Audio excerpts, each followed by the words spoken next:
Здравствуйте все! Добро пожаловать на канал Магия Песка. Старинные турецкие гаремные гадания на песке. Дорогие зрители, гости канала, давайте сегодня посмотрим такую тему. О чем спешит рассказать вам мой белый песочек. Все, что песок покажет, все, что расскажет, все, что вам сейчас нужно услышать, узнать, получить. Если тема вам интересна, посмотрите на песочек и загадайте на себя. Надеюсь, вы настроились. Я убираю Назар. Прошу высшие силы дать мне возможность ответить на все ваши вопросы и послать для вас только самую важную, самую нужную и самую полезную информацию.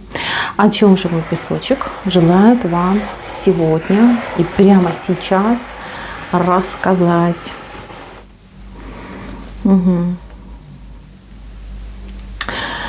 Кто у меня сейчас борется? Борется ли с другими людьми, либо борется с обстоятельствами, может быть, с какими-то структурами, может быть, за себя борется, за свое право, отстаивая, свое честное имя. Человек, который, знаете, вот как бы на растерзании, себя чувствует, что вот бросили меня на растерзание. Вы, мои дорогие, вы не грешите на высшие силы, а просто посмотрите на свое прошлое. Где-то в прошлом вы отступились, совершили ошибку. Знаете как, может быть, даже по незнанию, либо по наивности, по доброте душевной какую-то либо змею пригрели, которая вас очень больно в спину укусила, либо, вот знаете как, доверились кому-то, либо чьему-то мнению, либо чьему-то совету. И за это сейчас вы, как говорится, расплачиваетесь. Вам мучиться осталось недолго. Вот вам песочек так и говорит: не переживай, недолго осталось. Вот эта дверь, которая перед вами стоит, в которую вы бьетесь там ручками, ножками, головой, она вот-вот откроется. Но не откроется до того момента, пока вы вот эту всю цепочку, которая вас привела к этим обстоятельствам, не вспомните и не найдете, не выцепите то слабое звено, которое привело к этой ситуации.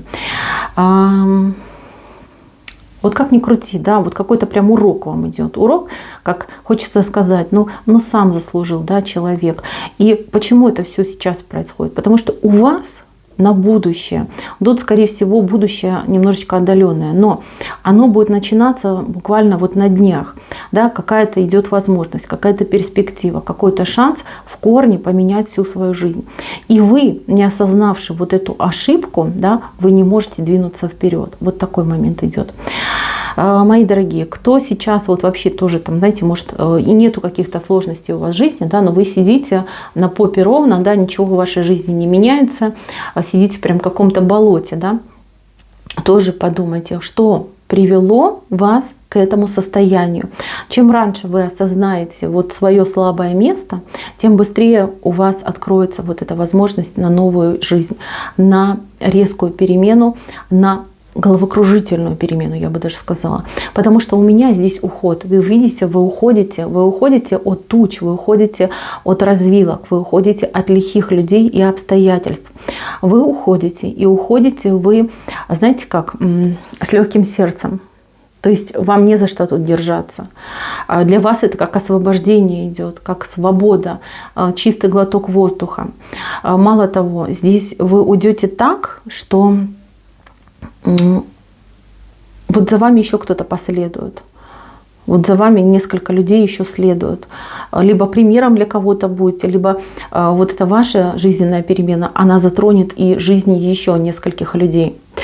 Так что песочек вам говорит: поскорее, выцепляй вот эту проблемку, осознавай ее, понимай, где ошиблась, и на свободу с чистой совестью. Как-то так идет. Так, следующий момент. Момент каких-то финансовых затруднений, каких-то, вот знаете, затянутых поясов. Здесь вам очень хорошо подойдут магические практики. Есть очень много практик. Лично я всегда пользуюсь лунным циклом. То есть новая луна и полная луна. Но опять же таки убывающая луна, но там как бы больше это зона ограничений. Вам бы хорошо бы было тоже какой-то найти себе магический, например, подсказчик, где бы вы для себя нашли бы, вернее, какие-нибудь правильные заговоры, либо какие-то ритуалы, да, вот поделайте. Потому что у вас такое впечатление, что засорился ваш финансовый канал, и все так просто решается, да, призовите природу, призовите Вселенную, призовите высшие силы, и вам помогут, у вас откроется. Пока вы так будете сидеть, да, и там сокрушаться, что у меня там в кошельке пусто, да, и денежек не хватает, так и будет. Здесь именно какой-то засор стоит, понимаете, засор, по-другому и не скажешь. Тут вот как якорь, да, только с одной частью, то есть другая часть, она отвалилась.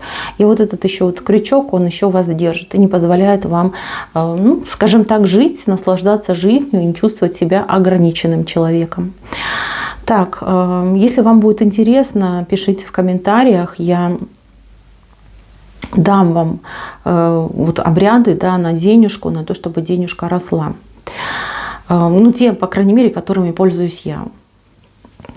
Так, еще момент. Момент связан с каким-то отдыхом, развлечением. Не отказывайтесь ни от какого отдыха и не отказывайтесь от развлечений. Даже если вам кажется это абсурдной тратой времени, либо ну, нет желания, да, голова болит, не хочу никуда идти. Вас кто-то будет звать и приглашать. Может быть, человек, который вас зовет, приглашает, не совсем вам приятный. Но вам очень важно вот вносить, вот, впускать, вернее, да, новые возможности, новую энергетику. Вот какой-то у вас застой идет, вот как хотите. Застой, и прям уже, знаете, как сыростью почему-то вот прям потянуло. Человек, смотрите, идет к вам с чувством, с эмоцией, с факелом, с цветочком, да, то есть что-то будет, может, какой-то поклонник, ухажер, да, либо скажем так, там подруга позовет на какое-то двойное свидание, да, что-то интересненькое будет. Либо, может быть, подружки пригласят вас куда-нибудь там в клуб, в бар, да, немножечко повеселиться, отдохнуть. Идите, наслаждайтесь, развлекайтесь, меняйте локации. Это для вас очень важно. Так, по поводу навязчивых кавалеров. У кого-то прям такой появится. Будет что-то за вами прям ходить со своими предложениями неприличного характера. Знаете, это какое-то как развлечение будет, да, то есть для вас. Вы, конечно, будете этого человека от себя отшивать, да, а он такой прям не сдается, прям такой бежит со своей страстью, говорит, вот прям все, хочу, не могу. Здесь и сейчас, давай. Во-первых, вот эта вот смешливая ситуация, да, вот эта ваша пикировка, она может, в принципе, привести к отношениям. Может быть и не любовного толка, но, по крайней мере, дружеского. Потому что, ну, человек, он такой, знаете, надежный, вот какой-то надежный. Вот если что-то сказал, обещал, обязательно сделает. В плане отношений очень сильно влюбчивый. Он как-то вот не умеет долго фокусировать свое внимание на одном человеке, да, на одной персоне. Какой-то вот такой искушающийся человек. Поэтому рекомендовать там в женихи, в мужья я не буду этого человека. Но вот для дружбы, для общения очень даже и неплохой, веселый, всегда поможет, всегда найдет время, чтобы помочь, подсказать, что для вас сделать. Момент подковки у вас тут вышел замечательно. Подковка обещает, что в вашу жизнь будут притягиваться хорошие события, в вашу жизнь будут притягиваться какие-то блага. Здесь у нас не вышли деньги, но вышел как будто бы рог изобилия, понимаете?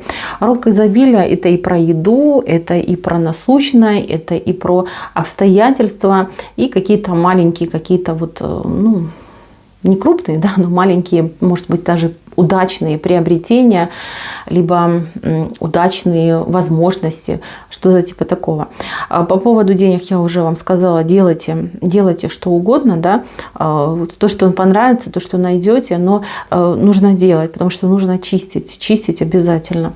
Для тех, кто в паре, в отношениях, в браке, кто живет, скажем так, душа в душу, да, спокойная, ну, семья, да, обычная семья со своими как бы делами, может быть, у кого-то проблемки, у кого-то наоборот все как-то гладко, ровно. Здесь, в принципе, у вас все так и есть.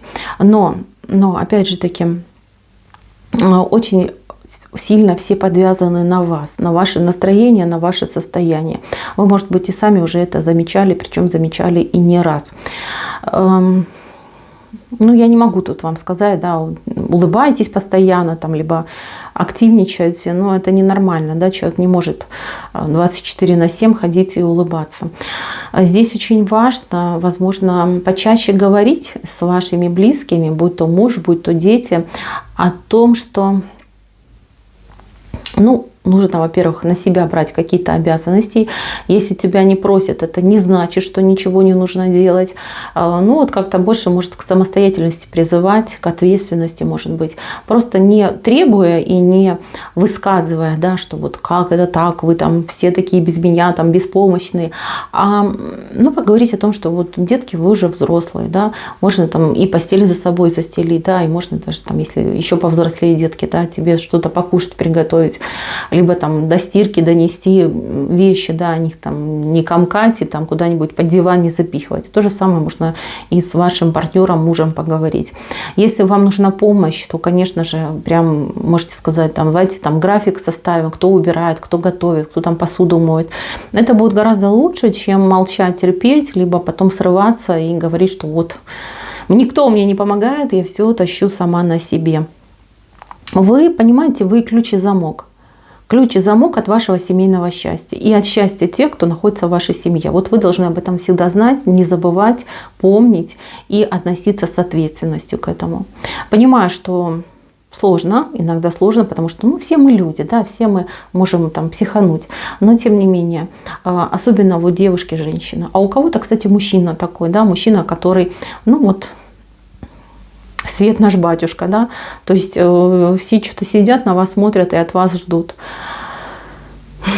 Вы так смирились и думаете, ну я ж мужик, да, значит должен. Говорите, пожалуйста, говорите, не бойтесь показаться там смешным, либо показаться просто там, скажем так, птичкой, да, которая там песенки себе поет, и никто ее не слушает. Все равно вас услышат, потому что, как ни крути, я уже вам сказала, да, вы ядро и центр вашей семьи, вашего маленького коллектива. Да. Для тех, кто у меня встречается, общается, кто пытается построить, наладить свою личную жизнь, в принципе, у вас все без изменений, вы двигаетесь в правильном направлении, только берегитесь каких-то активных чувств и эмоций. То есть желание там купить билеты к любимому, рвануть, да, либо приревновать, либо что-то там себе надумать, что я там какая-то не такая, мне нужно там, не знаю, пойти там чем-нибудь уколоться, да, чтобы поправить дефекты типа внешности. Берегитесь вот этих мыслей, потому что они какие-то взбалмошные, горячие, но вот вы как, знаете, желание быть с любимым здесь и сейчас, да, может толкать вас на какие-то необдуманные поступки. Вот. Поэтому берегитесь этих мыслей. И еще момент. Если у кого-то вопрос по поводу отношений, то есть отношения как-то резко оборвались, человек там ушел, исчез, пропал, заблокировал, да, вот как-то вот очень некрасиво поступил. Там замешана очень злая женщина, очень злая. Прям, ну, фурия, Мегера, ну, отдыхают, да, в стороночке курят. Женщина может быть как женой, так и бывшей, и может быть мама какая-то, да, чья-то мама. Там женщина так жестко взяла за причинное место мужчину, что, поверьте, ему очень сильно досталось, и она прям под какими-то угрозами, под каким-то шантажом, под каким-то, вот, я не знаю, страхом, да, заставила его отказаться от вас, от какого-то общения, не знаю, там телефон разбила, сама заблокировала, что-то вот грозное произошло от женщины. Женщина очень властная и злая. Поэтому, ну, мужчина, конечно, тоже слабину, видно, дал, да, но тем не менее, ему очень сильно досталось. Этот мужчина, он через время вас найдет, но найдет каким-то необычным способом, да. Если вы, например, общались все время там в мессенджерах до этого, то он лично появится, скажет, ну вот так произошло, там нету номера телефона. Правду, конечно, он вам не скажет, вот как было на самом деле, постесняется вам признаться, но какое-то объяснение вам даст. Вы будете, в принципе, удовлетворены этим объяснением. Что касается этой женщины, но там он с ней вопрос будет решать. Он появится в тот момент, когда он с ней там все порешает. Если мама, то он от нее уйдет, съедет. Если какая-то вот жена, да, грозная, злая, то, скорее всего, там тоже будет расход, развод. Ну, бывшие, понятно, что Как она там его шантажирует, влияет, я не могу сказать по песку, но там будут какие-то радикальные решения, вплоть до того, что, например, если она там шантажирует детьми, он там пойдет в суд, да, чтобы ему назначили, да, в судебном порядке, да, время для там, встречи и общения. Потому что терпеть вот эти вот ее ненормальные, психически ненормальные поступки он больше не намерен. Почему не намерен? Да потому что он потерял надежду. Надеждой были вы, а из-за нее он потерял надежду на то, что он может быть счастливым, на то, что он может создать новую семью, на то, что в принципе семью может создать, да, хорошую, дружную семью. Вот, так что не переживайте, не расстраивайтесь, утешит вас это, не утешит, но здесь вы никак не повлияете. Это его проблема, и он должен с ней развязаться, он должен ее решить. Так, и еще момент какого-то переживание тоже вот у кого-то отыграется, за мужчину переживаете, за его здоровье. Песочек говорит так, что мужчина ваш, но он сам виноват в том, что он попал в такую ситуацию, что у него такие проблемы со здоровьем. Где-то он себя не пожалел, где-то он знал, что нельзя, что будут последствия, но он пошел на это. Ну, как бы особо винить я бы его тоже не стала. То есть это не просто так от скуки. Скорее, какие-то были обстоятельства, ну, так случилось, так получилось. Здесь каких-то катастрофических последствий я не вижу, но то, что неприятно, то, что как-то, вот знаете, вырвало этого мужчину на несколько, там, может быть, дней, часов из активной жизни, это я вижу. Поймет ли он что-то, вынесет ли он урок? Ну, навряд ли, честно говорю, навряд ли. Но вы для себя... По крайней мере, да, тут кто-то для себя определится, стоит ли дальше продолжать, и придет осознание, что этот человек именно такой. Да? Если люблю, то я продолжаю, мы остаемся, буду терпеть его любым. Если, ну, скажем так, могу подумать, то вот возьмете вот время на подумать, примите правильное решение. На этом у меня все, мои дорогие. Всем спасибо за внимание, всем пока-пока.